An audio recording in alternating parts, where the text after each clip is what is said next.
Urugamba rurarimbanyije hagati y'inyeshyamba za M23 n'igisirikare cya FARDC mu bice bigiye bitandukanye bya teritwari Rucuru ndetse na Nyiragongo mu ntara ya Kivu ya ruguru. Ngwa ikaze kuri page z'amakuru mashya bigezweho ndetse n'ibiri kuvugwa mu burasirazuba bwa Kongo hagati y'ingabo za leta ya Kongo FARDC ndetse n'abafatanyabikorwa bakubiye mu mitwe bacancuro igizwe na Mai Mai, FDLR, Nyatura ndetse na Rudi Urunana bakomeje guhangana bikomeye cyane n'umutwe w'inyeshyamba za M23 mu bice bigiye bitandukanye ku butaka bwa Repubulika Iharanira Demokarasi ya Kongo. Perezida Felix Antoine Tshisekedi Tshilombo akomeje kwikiza batavuga rumwe n'ubutegetsi bwe ndetse n'abari gushinza ubugambanyi nyuma y'amakuru yacicikanye mu minsi yatambutse mwitabwa muri yombi y'abahoze bakora operasiyo z'igisirikare mu burasirazuba bwa Kongo, Brigadier General Peter Chirumwami ndetse na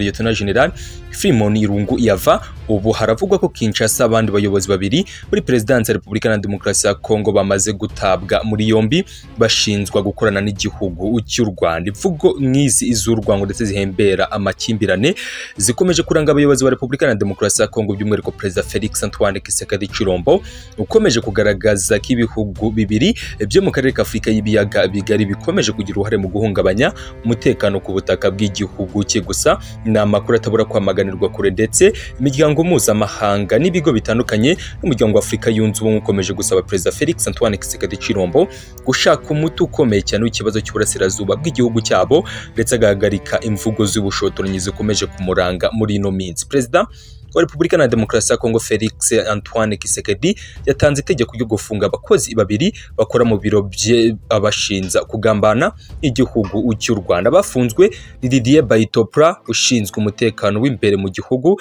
muri Presidence ya Repubulika na Demokarasi ya Kongo ndetse n'umuyobozi wa gahunda za perezida akaba ari Fred Kangudia, bakaba baje gutabwa muri yombi ndetse ibitangazamakuru byinshi by'ikinshasa bikomeje kugaragaza ko nta kindi cyinshi nyuma ry'itabwa muri yombi iryabo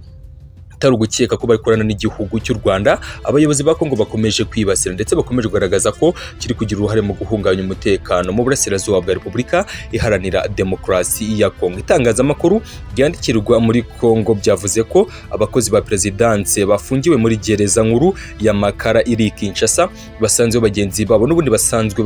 bayoboye ibikorwa bya operation ndetse by'umutekano mu burasirazuba bwa Repubulika Iharanira Demokarasi ya Kongo. Hari amakuru kandi avuga ko Claude Ibarakani waruhagarariye itsinda rya leta ya Kinshasa mu biganiro bya Nairobi nawe amaze igihe afunzwe n'inzego z'umutekano zimukoraho iperereza ku bugambanyi ndetse babashinja gukorana n'igihugu cya Uganda ndetse n'u Rwanda. Didier Baitopra ndetse na Fred Kangudia bivugwa ko bafungiwe gusuzugura gahunda z'akazi no kuba batanga amakuru ku nzego z'ubutasi z'u Rwanda. Aba kandi biratangazwa ko bashinzwe kumena amabanga akomeye y'igihugu ubwo bashyiraga hanze ifoto ya Perezida Felix Antoine Tshisekedi Tshilombo aganira n'intumwa yari yaturutse mu gihugu cy'i Burundi. Didier Baitopra ndetse na Fred Kangudia ngo hari ibindi byaha bitigeze bitangazwa mu itangazamakuru bikomeye cyane birebana n'umutekano w'igihugu bari gukurikiranwa by'umwihariko kandi gukorana n'inzego z'ubutasi z'u Rwanda, akaba ari ingingo ya mbere bari kuzira ndetse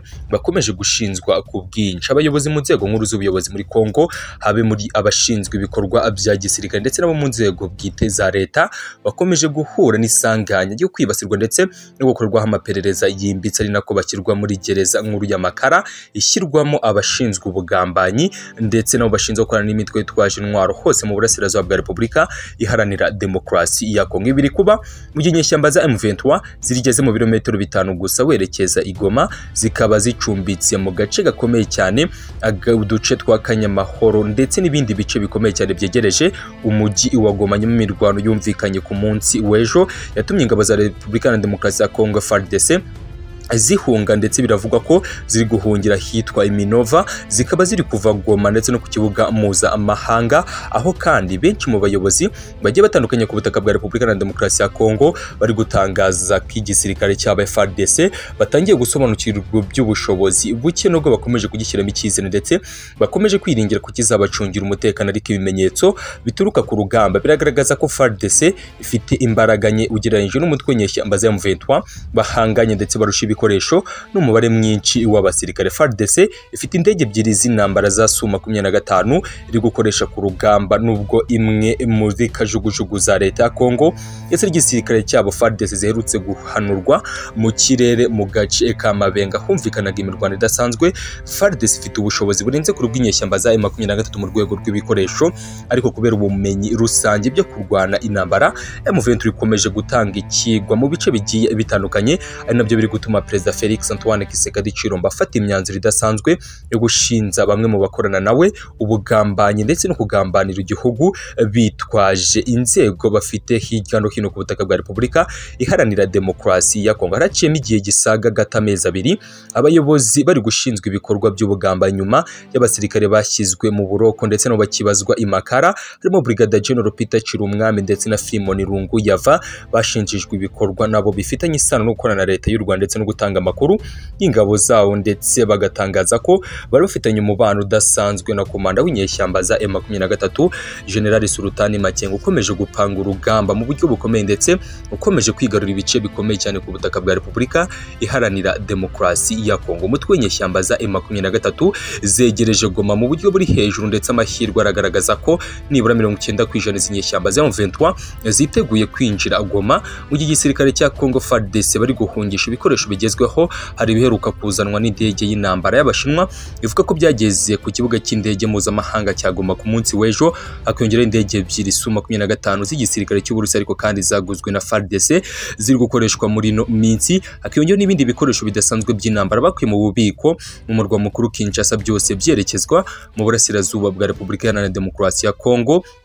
Aya makuru yose niyakomeje kuvugwa ndetse niyakomeje kugarukwa Goma no mu bindi bice bigiye bitandukanye, mu gihe impungenge zikomeje kuba nyinshi ku butaka bwa Repubulika Iharanira Demokarasi ya Kongo. Abaturage benshi bakomeje kugaragaza ko guverinoma ya Kongo ifite imbaraga nke ugereranyije n'umwanzi wabo bahanganye M23, ndetse bakomeje kugaragaza ko bitewe no gucika intege ku gisirikare cya Kongo FARDC bitazabuza M23 gufata ibice bitandukanye bigize ubutaka bwa teritwari ya Rucuru ndetse na Nyiragongo kuri ubu aho begereje Goma, ndetse umujyi utuwe n'abarenga miliyoni ku butaka bwa Repubulika Iharanira Demokarasi ya Kongo ukaba ukomeje kujya mu rujiji ahanini rutewe no kuba FARDC yakongera guta uno mujyi nk'uko yataye ikigo cy'ingabo cya Rumangabo, umupaka bakita Goma ndetse n'umujyi wa Bunagana. Nubwo bahungaga, ibyo ni bimwe mu bice by'ingenzi M23 imaze kwigarura mu rugamba ikomeje guhanganamo ingabo za leta ya Kongo mu bice by'ubutaka bwa Rucuru ndetse na Nyiragongo mu ntara ya Kivu ya ruguru. Nubwo ari kuvugwa ibikorwa bifitanye isano n'ubugwari ku ngabo za leta ya Kongo, niko kandi M23 ikomeje kuvugwaho kugenda igerageza kugarura amahoro n'umutekano mu bice irimo iragenzura mu bice bigiye bitandukanye kandi ku butaka bwa Repubulika Iharanira Demokarasi ya Kongo. Ndetse kandi biravugwa ko Perezida Felix Antoine Tshisekedi Tshilombo yawe atangiye gusa nk'ahacisha make nyuma y'uko agaragaje ko bigaragaye ko igisirikare cya FARDC kitazigera kimufasha guhangana n'ibitero bikomeje kumwigabiza bigizwe n'ibitero bidasanzwe by'intare z'Isarabwe cyangwa se M23 nk'uko bakunze kwitwa mu ntara ya Kivu ya ruguru n'ibindi bice bigiye bitandukanye bigize ubutaka bwa teritwari Rucuru muri Repubulika Iharanira Demokarasi ya Kongo muri ntara ya Kivu ya ruguru.